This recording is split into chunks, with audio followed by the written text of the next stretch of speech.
পাঠশালাত আমাৰ ৰঙালী আমাৰ trans season 3ৰ সফল সামৰণি ৰিলায়েন্স ট্ৰেন্সৰ উদ্যোগত আৰু প্ৰতিদিন টাইমৰ সহযোগত আয়োজন কৰা হয় বিহু প্ৰতিযোগিতাখনি এই বিহু নাচ প্ৰতিযোগিতাত অংশগ্ৰহণ কৰে প্ৰায় 40ৰো অধিক নাচনীয়ে আৰু প্ৰথম পুৰস্কাৰ বুটলিবলৈ সক্ষম হয় ভৈৰৱী দাসে দ্বিতীয় পুৰস্কাৰ হৰ্ষিতা তালুকদাৰ আৰু তৃতীয় পুৰস্কাৰ লাভ কৰে দৰ্শনা শৰ্মাই আৰু এই বিহু নাচ প্ৰতিযোগিতাখনি আনুষ্ঠানিকভাৱে মুকলি কৰে বিশিষ্ট সমাজকৰ্মী গোপাল তালুকদাৰে আৰু বিচাৰকৰ আসন অলংকৃত কৰে ডেইজি বৈশ্যই ভাগ লোৱা সকলোকে শুভেচ্ছা জ্ঞাপন কৰি মোৰ দুই এষাৰ সামৰণি মাৰিছোঁ ধন্যবাদ সকলোকে ধন্যবাদ জ্ঞাপন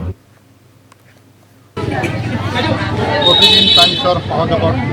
আৰু ৰিলায়েন্স ট্ৰেণ্ডৰ উদ্যোগত আজি যিটো অনুষ্ঠান আমাৰ ট্ৰেণ্ড অনুষ্ঠিত কৰিছে ইয়াত উদ্যোক্তা সমিতিয়ে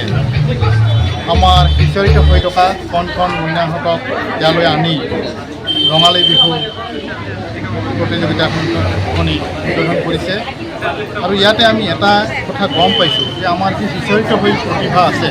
সেই প্ৰতিভাখিনি বিকশিত কৰাৰ কাৰণে এই অনুষ্ঠানটোৱে